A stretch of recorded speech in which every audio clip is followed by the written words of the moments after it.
Assalamualaikum warahmatullahi wabarakatuh. Kembali lagi di channel Berita Mistis. Untuk kisah kali ini masih melanjutkan dari kisah yang sebelumnya, yaitu sebuah kisah yang ditulis oleh akun Twitter yang bernama @banyubiru. Dan untuk kisahnya yaitu sebuah kisah yang berjudul Janur Kuning.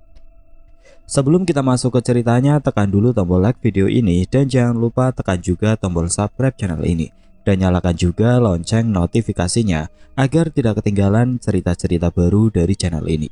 Dan bagi teman-teman yang ingin membaca langsung ceritanya, nanti silakan saja kunjungi linknya yang nanti akan saya sertakan di kolom deskripsi. Dan seperti apa untuk kisah kali ini? Langsung saja kita simak berikut ini.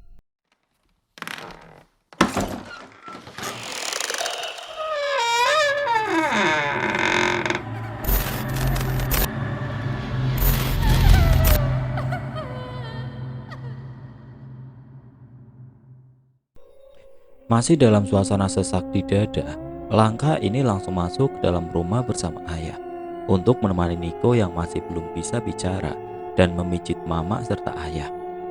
Mataku yang sudah mengering hanya fokus melihat acara TV di rumah. Hingga tidak terasa, waktu sudah tengah malam. Saat mereka sudah tertidur semua, dari halaman rumah, aku mendengar suara ada Langka anak kecil sedang bermain berlarian. Seingatku tetangga terdekat di sini cuma 2 rumah dan tidak punya anak kecil. Kalaupun ada anak yang bermain pasti siang hari, tapi hal itu jarang terjadi di halaman rumahku.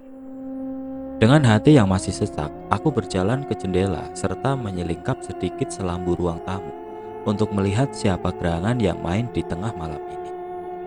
Sesampainya di jendela depan, mataku langsung melihat pemandangan halaman rumah yang tertutup kabut tipis. Dari dalam kabut, terlihat 2 anak kecil berlari-lari kejar-mengejar di halaman rumahku. Mereka berlarian memakai gaun putih yang indah, tapi dengan rasa saling adu amarah. Kuamati cukup lama kegiatan mereka tanpa rasa curiga. Tapi sekian lama, anak-anak perempuan ini malah berlari mendekati ke arahku. Terlihat dari wajahnya pucat semua. Terus mereka bermain lagi berlarian berputar-putar di terasku. Di akhir permainan mereka yang saling mengejar, keduanya berlari ke arahku tepat di jendela.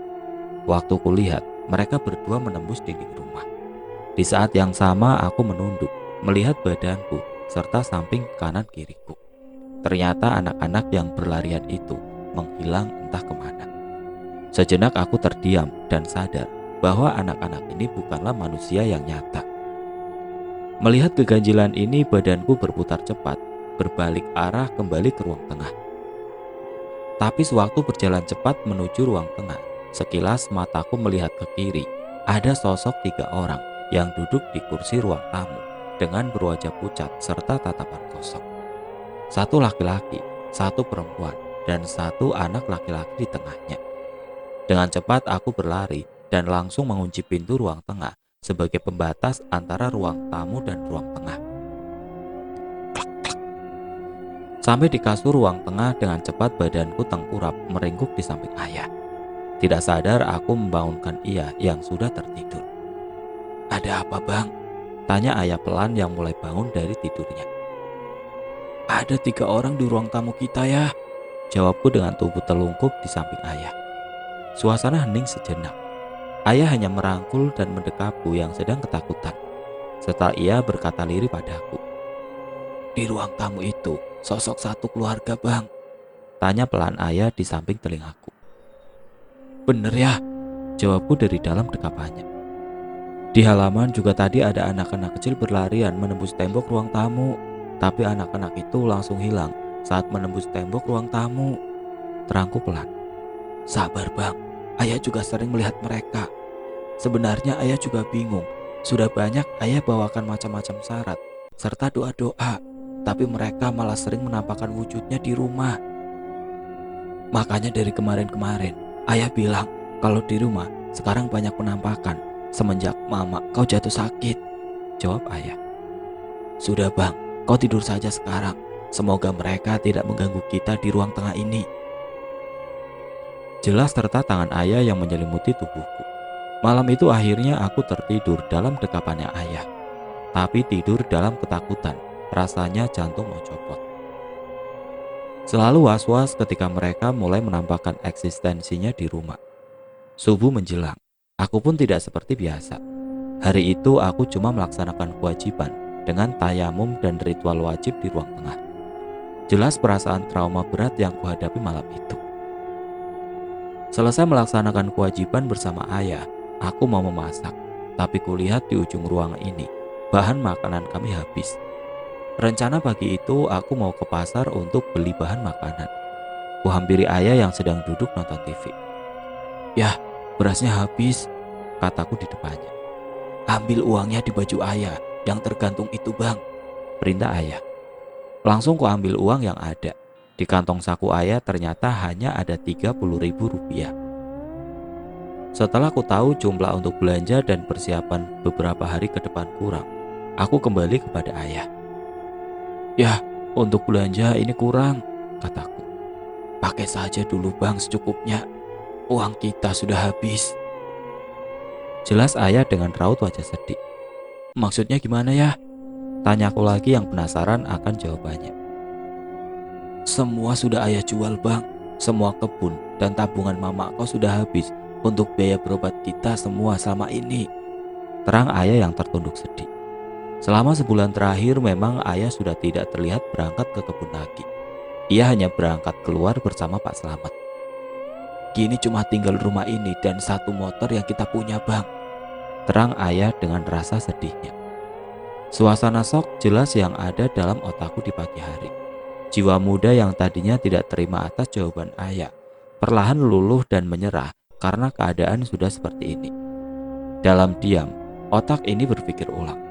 Mau tidak mau harus menerima kenyataan ini dan harus berpikir keras untuk bertahan hidup di rumah lembah. Tanpa pikir panjang lagi, di hari yang masih pagi, aku langsung ke rumah Pak Slamet untuk meminta bantuan. Syukurnya, ia baik hati dan mau membantu kami untuk beban masalah ekonomi. 1 minggu berjalan, bahan makanan sudah habis lagi. Semua yang sudah bertumbuh padaku. Dengan langkah pendek, diriku meminta bantuan lagi. Keadaan yang mulai minus ekonomi kami. Tapi tetap ku coba untuk tetap bertahan. Meski entah sampai kapan. Sampai akhirnya aku sudah bertekad dalam waktu dekat mau menjual rumah ini serta isinya. Rencanaku, setelah rumah terjual secepatnya, aku sekeluarga pindah ke rumah om yang berada di Jakarta. Bulan ketiga, minggu kedua awal. Hari Senin, kondisi ayah sudah tidak berdaya lagi. Ia perlahan seperti orang stroke dengan suhu badan yang semakin panas. Mama masih tetap dalam kondisinya. Hanya mulutnya yang terbuka sedikit untuk berjejal sedikit asupan bubur. Niko hampir seperti mama kondisinya, tapi matanya terkadang masih bisa terbuka meski jarang. Aku sendiri kondisi tubuhku rasanya sangat berat. Kepala sudah pusing dan panas.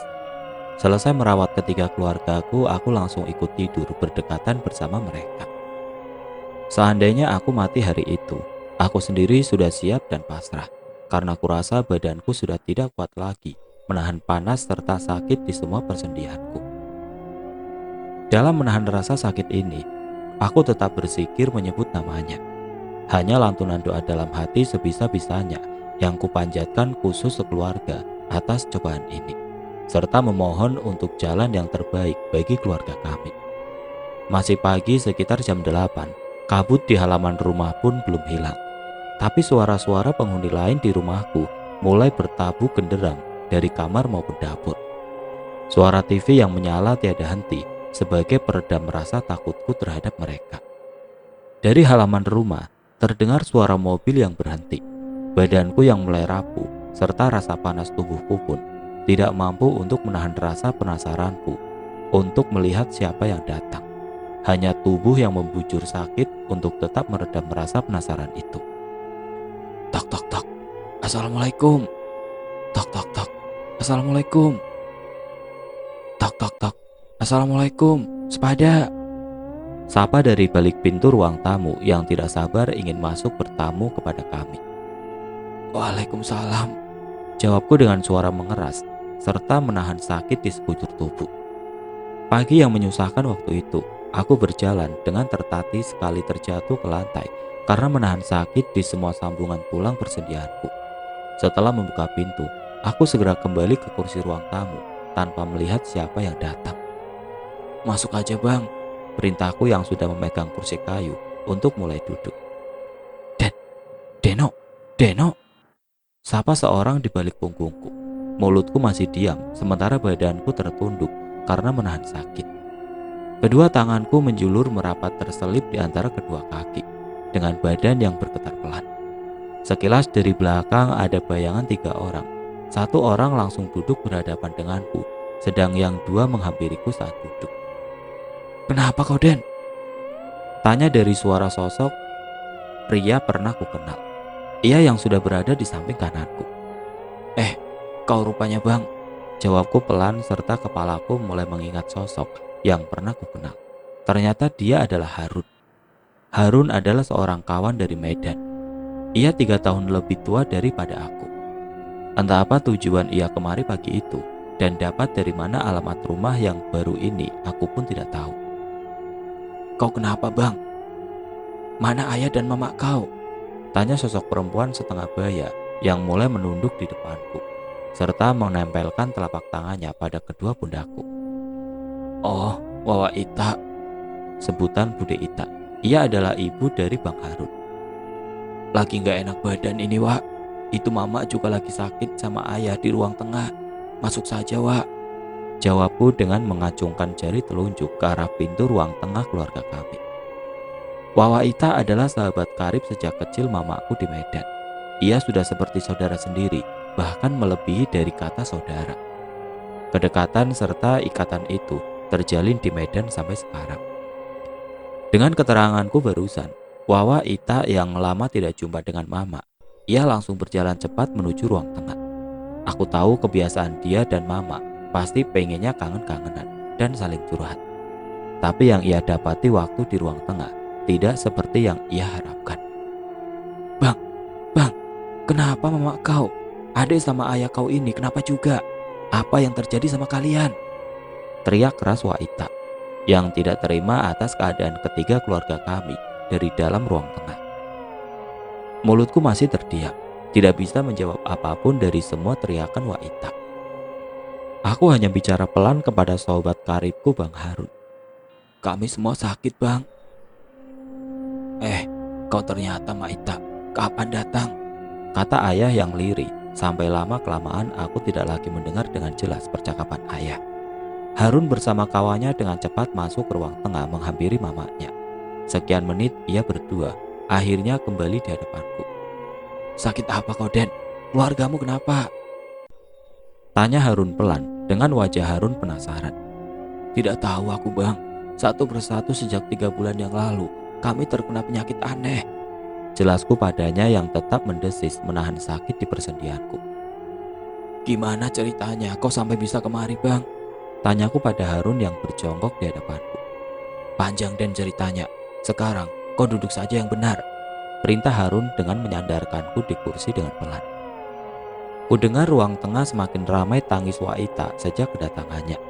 Ia menangis mengeras dari dalam serta menyebut-nyebut nama mama serta Niko berulang kali. Tapi tetap tidak ada jawaban. Isak tangisnya yang sudah pecah mulai tambah mengeras lagi hingga akhirnya ia keluar dari ruang tengah berurai air mata. Masih terisak dalam tangisnya, mama Bang Harun duduk lagi di kursi ruang tamu untuk menahan emosi dan kesedihannya sebentar. Brak! Suara bantingan pintu dari kamar ayah. Suara yang mengagetkan tamu baru ini membuat semua menoleh ke arah kamar tengah. Hanya hening langkah Harun dan kawannya laki-laki yang pergi ke kamar ayah. Setelah ia mengamati dari kamar, Bang Harun kembali hanya menggelengkan kepala saja. Lantas ia langsung duduk di sampingku. "Gila rumah kau, Den," celetuk Bang Harun. "Kau sama siapa ini bang?" tanyaku kepadanya untuk mengalihkan topik pembicaraan. Karena aku sendiri tidak enak mau bilang tentang gangguan-gangguan dari rumah ini.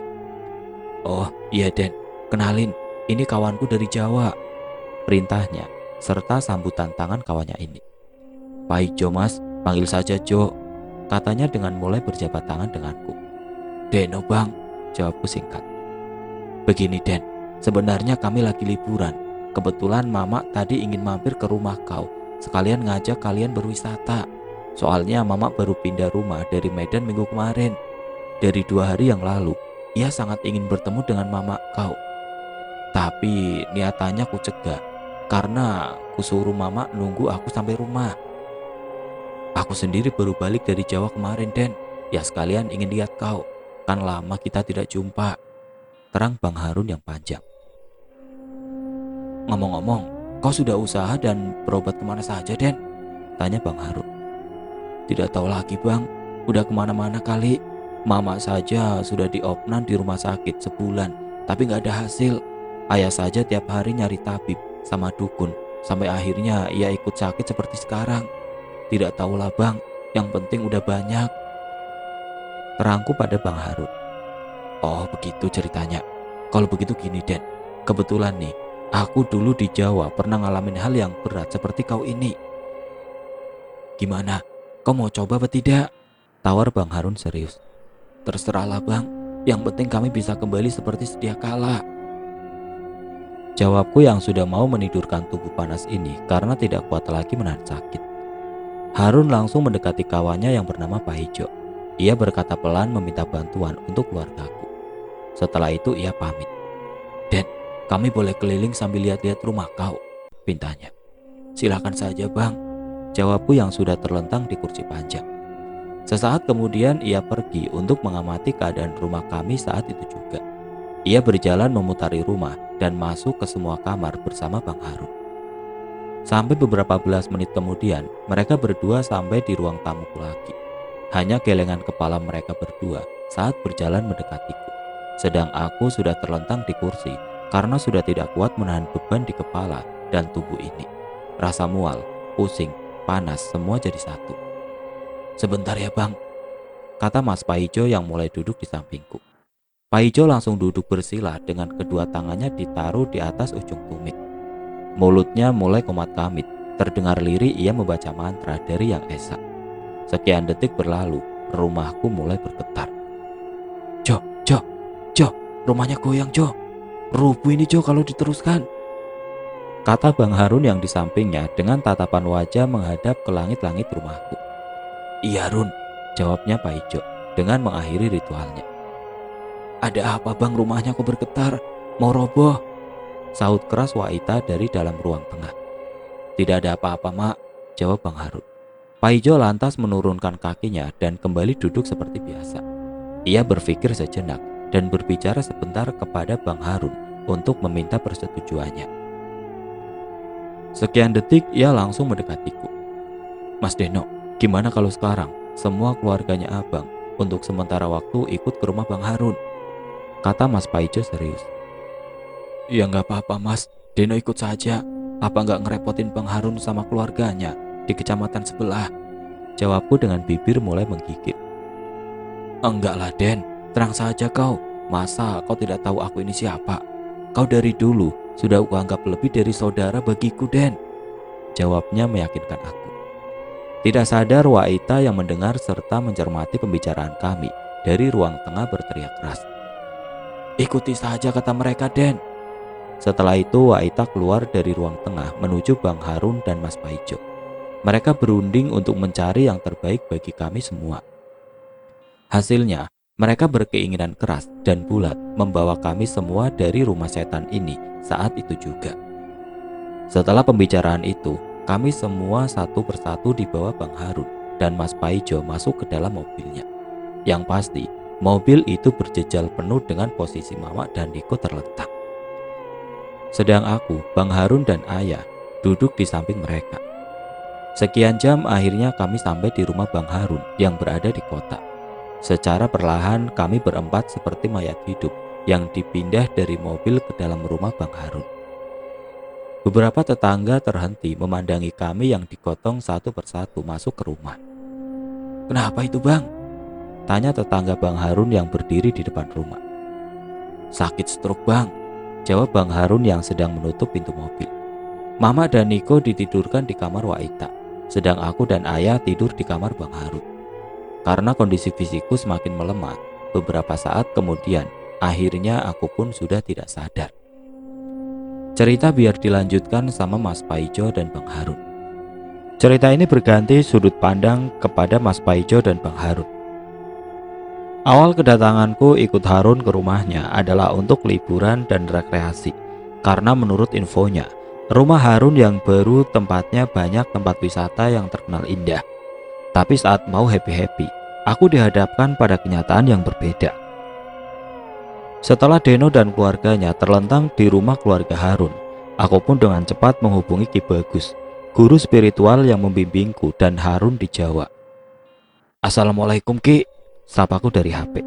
"Waalaikumsalam Mas Jo, gimana liburannya?" tanyanya yang ramah. "Ki, keluarga temannya Bang Harun sekarat. Gimana ini Ki?" tanyaku cepat karena panik. "Sekarat gimana Jo? Coba jelaskan pelan-pelan, jangan panik. Aki biar tahu apa masalahnya," kata Ki Bagus yang mulai serius. Masih dalam telepon, aku menjelaskan secara singkat akan kondisi keluarga Deno waktu itu. Selesai bercerita, beliau diam sejenak untuk memikirkan solusi untuk keluarga Bang Deno. "Mas Jo, kamu sekarang cari 5 helai janur kuning. Setiap orang, kamu ikat pinggangnya dengan janur itu, serta sisakan 1 helai buat Aki," jelas beliau. "Lah, buat apa Aki minta 1?" jawabku penasaran. "Ah, nanya terus Mas Jo ini, lakukan perintah Aki," jawabnya yang tetap ramah. "Rencananya Aki lusa ke Medan, jadi sekalian mampir ke rumah Harun. Kalau begini ceritanya," jelas Ki Bagus yang perhatian kepada Bang Harun. "Iya Ki, terima kasih. Kalau mau nyampe kabar-kabar Paijo ya Ki," ucapku senang. "Ya Jo, tapi setelah kau ikat mereka dengan janur kuning, setelah 3 jam kabari Aki lagi ya," jelas Ki Bagus sambil menggodaku. "Jangan lupa salam Aki untuk Harun dan keluarganya di situ," pesan Ki Bagus. "Siap Ki," jawab serta panggilan telepon terakhir yang aku putus duluan.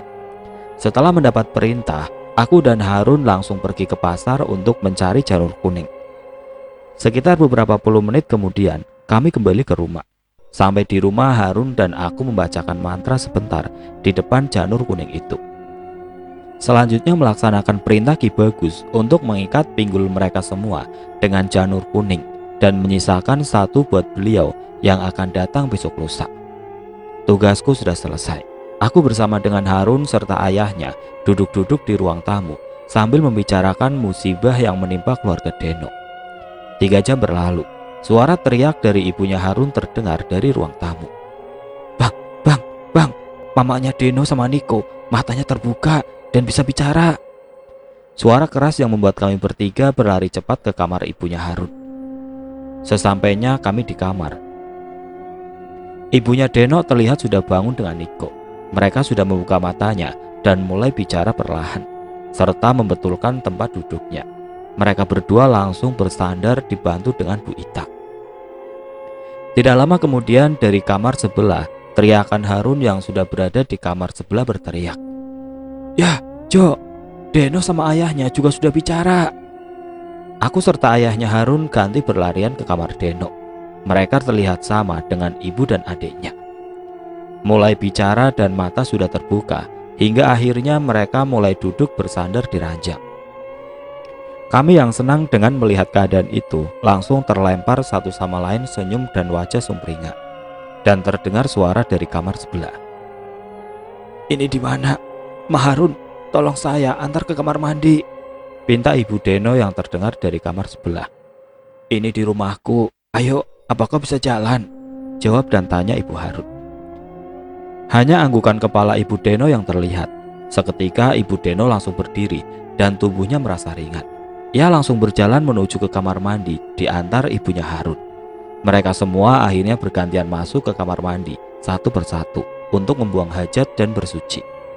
Langkah mereka selanjutnya menuju musola keluarga Harun yang ada di tengah ruangan. Sholat jamaah dan sujud syukur yang mereka lakukan bersama dengan Harun dan isak tangisnya mulai terdengar lirih. Aku yang senang dan haru melihat kebahagiaan keluarga Deno. Mata ini mengamati penuh kebahagiaan dari belakang mereka. Tiba-tiba HP ku bergetar dari saku celana. Setelah ku tahu itu panggilan dari Ki Bagus, aku langsung mengangkatnya. "Gimana Jo, keluarga Deno?" tanya Ki Bagus. "Sudah siuman semua Ki," jawabku. "Alhamdulillah. Jangan lupa lusa jemput Akia. Masalahnya itu belum selesai, terang Ki Bagus. Ki Bagus apakan itu keluarganya si Deno? Tanyaku penasaran. Sudah, nanti saja Aki jelaskan kalau sudah di rumah Harun. Satu lagi Jo, jangan dilepas selama Aki belum datang janur kuningnya. Kecuali kalau ke kamar mandi, pinta Ki Bagus. Siap Ki, jawabku singkat. Selesai mereka melakukan ritual di musola, kami semua berkumpul di ruang tamu Harun. Semua duduk rapi, seperti tidak pernah sakit sama sekali. Pemandangan yang mengherankan waktu itu. Bukan saja dari keluarga Harun, aku sendiri pun baru pertama kali mengalami kejadian seperti ini seumur hidup. Dalam benakku masih ragu antara percaya dan tidak percaya atas apa yang baru saja terjadi. Hanya dari seutas janur kuning saja, beberapa jam kemudian mereka berempat siuman secara bersamaan. Tapi inilah kenyataannya waktu itu saat di rumah Harun. Malam itu, ruang tamu Harun mulai dipenuhi senyum bahagia dan rasa haru mulai terpancar dari mata para penduduknya. Di ruang tamu berukuran 4 kali 4 meter itu, dengan pancaran cahaya lampu putih yang menerangi sampai ke sudut ruang. Ibunya Deno dan ibunya Harun berpegangan tangan erat dengan saling peluk haru dan berbicara dalam dekapan untuk melepas rindu. Sedangkan Deno, Niko, serta ayahnya mulai berbicara cerita serta penuh syukur dengan kami. Dalam keramaian obrolan masing-masing di ruang tamu yang penuh kebahagiaan, tiba-tiba terhenti sejenak ketika Ibu Deno membicarakan pengakuan keberadaannya selama ini kepada Bu Ita. Seketika itu juga semua mata kami secara perlahan mulai tertuju kepada mereka berdua. Selama ini kau tidak ingat lagi di mana, Mak Den? Tanya Ibu Ita serius dalam tatapan sayangnya serta tangan Ibu Ita masih menggenggam erat jari jemari Ibu Deno. Selama ini aku merasa berada di atas hamparan awan putih luas. Tiada matahari dan sangat sepi. Kakiku berlari ke sana kemari, tapi tetap sepi. Tidak ada siapapun. Bahkan suara pun tidak ada, Wak. Padahal aku juga sudah berteriak-teriak kencang sekali, tapi tetap tidak ada jawaban. Hanya hening dan sepi yang menemaniku selama itu. Jelas panjang ibunya Deno yang antusias. Aku sendiri seperti di dasar danau, Wak. Tapi seperti tidak ada sinar matahari atau sinar apapun yang bisa menembus gelapnya danau itu. Hanya gelap dan hamparan tanah lembek yang aku injak. Tapi anehnya, aku merasa bisa bernafas. Sahut Niko yang sudah menatap tajam kedua wanita itu. Serentak pandangan kami pun semua beralih kepada Niko dan menghayati apa yang ia telah lakukan selama ini dalam kondisi tidak sadarnya Niko. Sama, Mak, Niko merasa berjalan ke sana kemari di dasar, tapi gak ada orang sama sekali.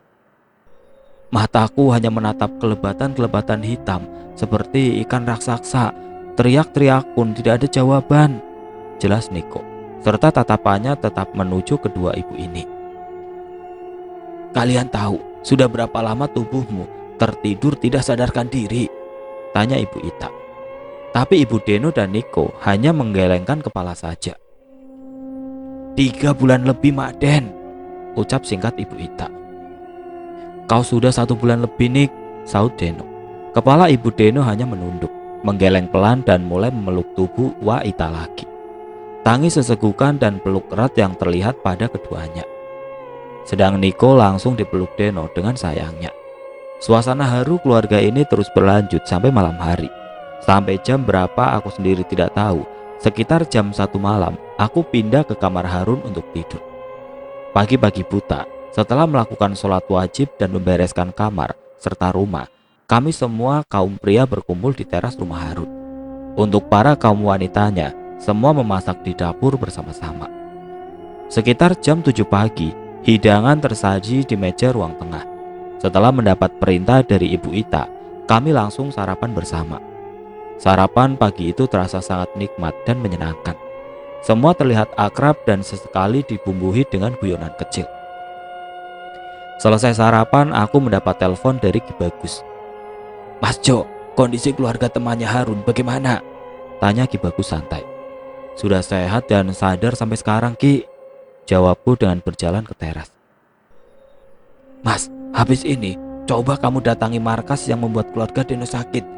Mereka ada di belakang rumah si Deno, perintah tegas Ki Bagus. Di mana itu Ki tempatnya? Jawabku dengan duduk di kursi teras. Di balik bukit setelah melewati kebun karet. Tepatnya di areal hutan balik bukit itu, jelas Ki Bagus. Jauh itu Ki ke tempatnya kalau dari sini, jawabku dengan membayangkan jarak antara rumah Harun dan lokasi markas dukun Teluk itu. Toleh, sukmamu saja yang berangkat, itu kan cuma hitungan detik, terang Ki Bagus dengan tawa kecilnya. Ajaklah komunikasi dengan baik-baik yang mengirim Teluk itu untuk menyudahi perbuatan jahatnya, perintah Ki Bagus kepadaku. Oh iya Ki, benar juga. Siap Ki, habis ini saya kerjakan, jawabku penuh semangat yang sudah duduk di teras Harun. Sehabis mendapat perintah dari Ki Bagus, dengan segera kaki ini melangkah cepat menuju ke kamar mandi untuk bersuci.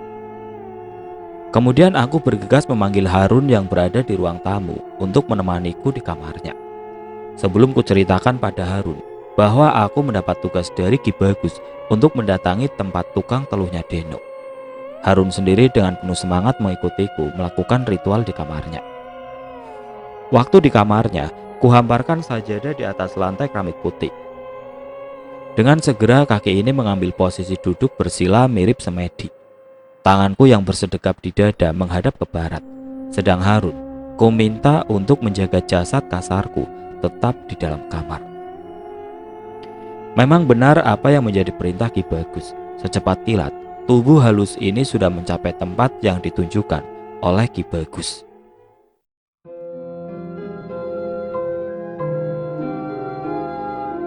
Oke teman-teman, sampai di sini dulu ceritanya. Nantikan kelanjutan kisah ini di video berikutnya. Agar tidak ketinggalan, klik tombol subscribe channel ini dan nyalakan lonceng notifikasinya. Wassalamualaikum warahmatullahi wabarakatuh.